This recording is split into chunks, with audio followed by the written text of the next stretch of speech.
welcome all of you. Now we can see few more questions here. This is similar to the one which we discussed in the last class. See this question which we already discussed in the last class. It's written 0 equal to 0. This 0 in single quote. That means that 0 is even though value is a numeric number or it's a whole number which is inside the single quote means it's a string. So the value of the variable 0 will be considered as a string now. And this is already we discussed in the last class.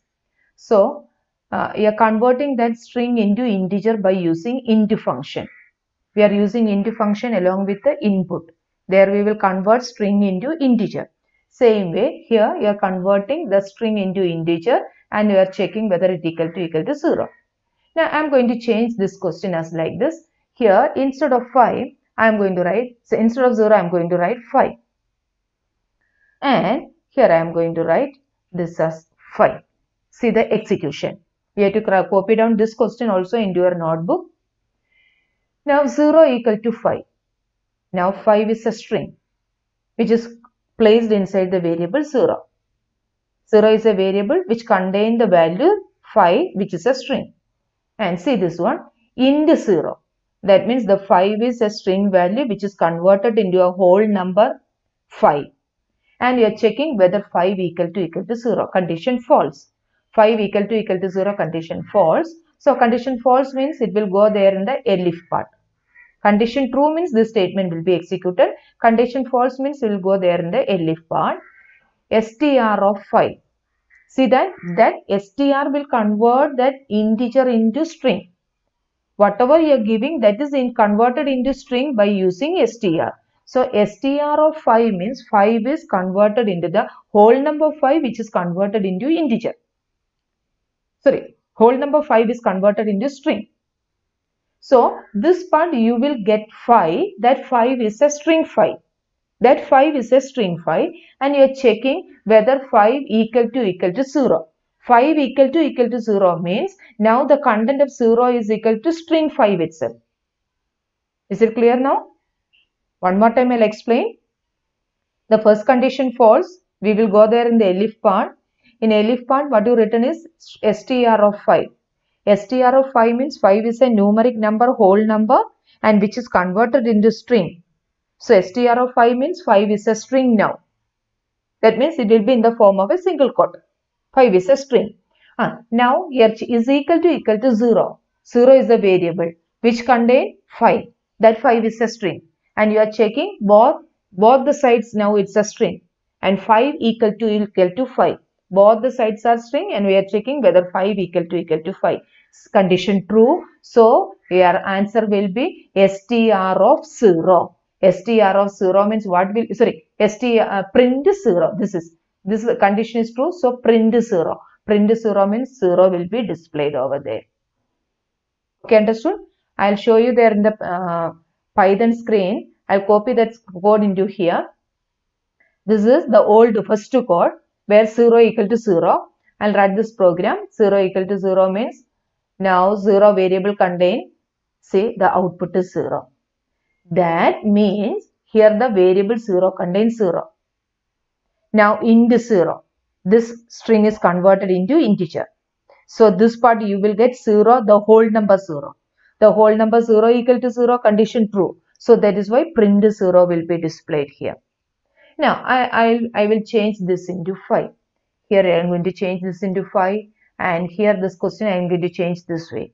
And here I will give, just to identify that, I will give some symbols over there and check the answer. Okay, now see this one. 0 is 0, 5. 0 is 5 means the content of variable 0 will be 5, string 5. So this condition false. So this int of 0 will give you the whole number 5 which is equal to 0, condition false. str of 5, 5 is converted into string and that string is equal to 0, condition again true. True means this print will be executed. See that it is executing or not. Yes, you got the answer, that one. Now I'll change this program, this number in this way. I am going to write this as 10. See that it is 10. Now this condition false. This condition, it is converting 5 into string, and now this part will give you 5 as string. String 5 equal to 10, condition false. Now this elif, what is this elif is doing? str of 0. So that means 0 is converted into string, and that string 0 you are checking whether it is equal to 0, condition false. String 0 equal to 0, condition false. So it will go there in the else part and it will display the message none of the above. Run this program. When you run this one, you will get the answer none of the above. So this is the way that set of question. You can change this value and try to execute this way. Now I am going to write 0, string 0. I am going to write here. See what will happen now. Now the 0 is 10. This condition false. This condition false. And here str of 0. str of 0 means 0 is in string now. 0 is a string which is equal to string 0. Both are equal. So what will be displayed there? 0 will be displayed. That 0 will be displayed in the form of a string. Check it is string or not. Yes, that will be string. This 0 will be a string now. So that is all about that question. Now I will discuss the next question in that set of. See, the next question is this one. This you have to find out the answer by yourself. See, find the output. It's given p equal to 100, p equal to 229. Two different values. You have to give these two values and apply this value to the variable p and find the answer.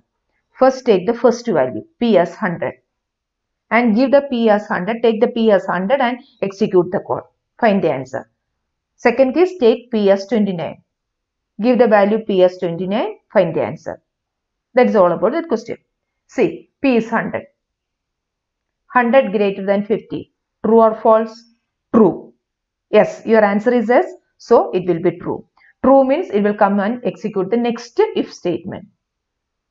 It comes just down the next, check the next condition. Next if condition. 100 greater than 150. Yes or no? No. This if is false. In this case, this if is false. In that case, it will go there in the elif part. If this is true, it will go here. This case, this is false. It false means it will go and check the next condition. Next condition is written inside the elif. So you are checking next condition. P greater than 125. So here P is 100. 100 greater than 125. Now this condition is checking. 100 greater than 125. Again it is false. False means we will go there in the else part. Else part we will not write any condition at all.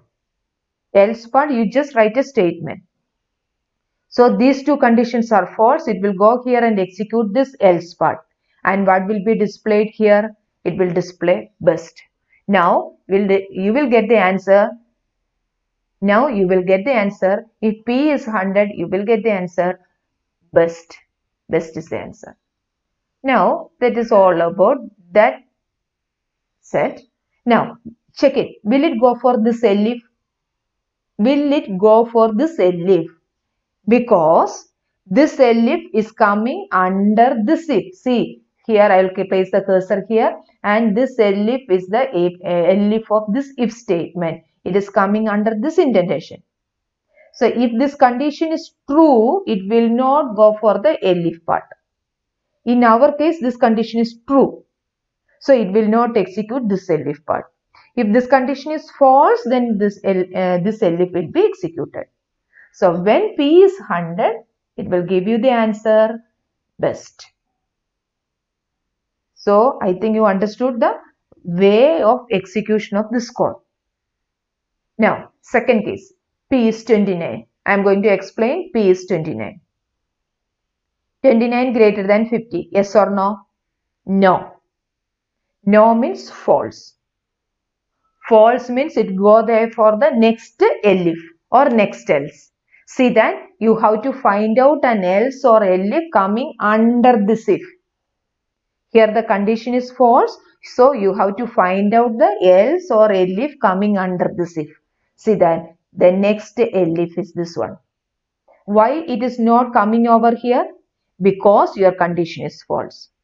Your condition is false. If the condition true, then only this set of code will be executed. Here our case 29 greater than 50 condition is false. So you are coming to this elif.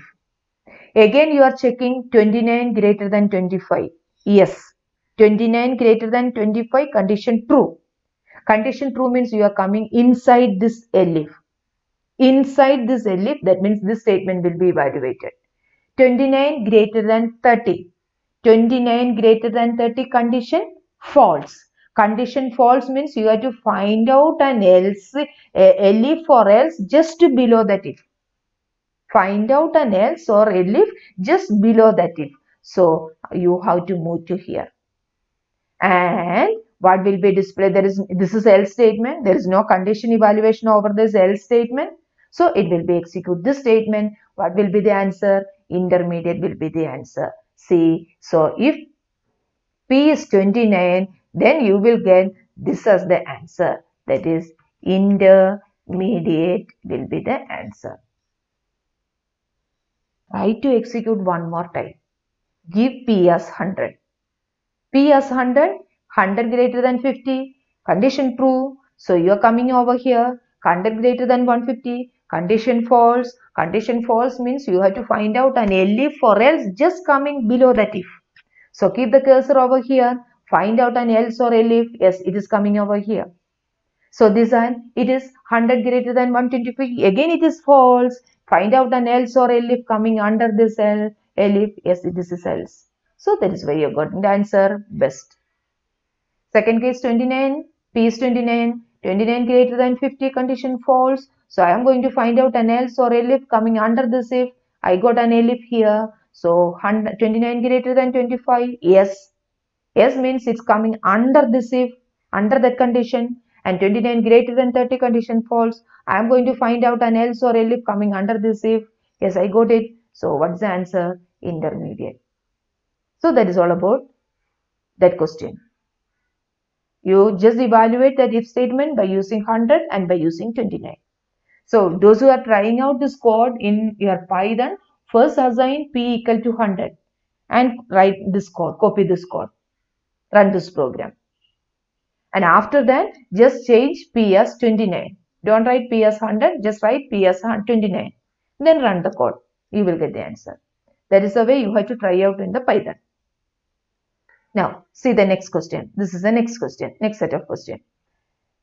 Now, in this question, three different variables, A, B and C. A is given as true, B is given as false, C is given as false. Three different values are given there. And you have to execute each of this if statement. See that. I am going to write it over here. I'll write it over there and it is easy for you to understand. Not is there, or is there. Not has a high precedence. Not will be evaluated first. Not A. Not A means A is true. It's written over there, A is true. So not A. Not A will give you false. Is it right? A is true. Not A will give you false. False or B. B is again false. False or false. False or false will give you false itself. So that means this if condition is false. This if condition is false. Condition true, then only it will come over here. Here the condition false. Condition false means you have to find out another elif or else coming under this if. Yes, I got it. Another one is here. Here I can write not, here not, or, and. Three operators are there. Not has a high precedence. So I can write not A. Not A means A is true. Not A will give you false. Again, not is there. So, or not to B. Not to B, B is false. Not to B is true. Again, and. Next is C. C means false. So, now your expression is changed like this. Now you have to evaluate and. Next, you have to evaluate AND. AND means AND has a high precedence. True and false. True and false will give you the answer false. So I can write false or false. False or false will give you the answer false itself. So this entire expression will give you the answer false. That means the condition is false. Condition false means you are finding out another else if or else coming under that else if. So I got another else if. I got it here. Again, you evaluate the same way. Whatever you done it, the same way you evaluate here also. I am going to evaluate. Not A. Not A will give me the answer false. Or B. B is false itself. Next. Or not B. Not B means I will get the answer true. And again A. A means it's true. So that expression changed like this. The given expression is changed like this. Not A. A is true. So not A will give me the answer false. That is this false. Or is written as it is. B. B is false itself. So you written false. Again or is there. Not to B. Not to B. B is false. Not B will give you true. And A. A means it's again true. So you got the expression like this. Again, next we are going to evaluate the next part. Next part is here. And has the high precedence. And has the high precedence. True and true. True and true will give you the answer true. So this part will give you the answer true. So I can write down have the space over there. Anyway, I'll write it over here. It is true. So this right side will be true. Now, next you have what all things are there? False is there, or again false is there, or true. Yes, this is the way it's coming there. I will take it. Okay. So here false space is not there. Okay, see that there is a space over there. Okay. So this false or true. This is or true. Now see that or both the operators are on. So which will be evaluated from left to right. So false or false. False or false will be false itself. And false or true. That false or true. So any one of the operand is true. The entire operation, entire expression will give you true answer. So there you will get true. That means the entire expression will be true. So if true means the condition is true. That means which will be executed? The print will be executed. So the final answer of the given code will be 3. The answer of the given code will be 3. This is little bit complicated, but you get the idea, that get the concept, then it is easy. So and or not. Evaluate all the and. Then evaluate the evaluate all the not. After that evaluate the and, then or. The order, you know the order, then it is easy to do it. So here there are a lot of not, or, and is there. First convert all the nots, then and, then or. Then you will get the answer. So the answer for this question will be 3. So these are the questions you have to copy down into the notebook, manually calculate, find out, then write the answer over there. Okay, children. So that is all about this type of question. The remaining we can study in the next class. Okay. Thank you, children.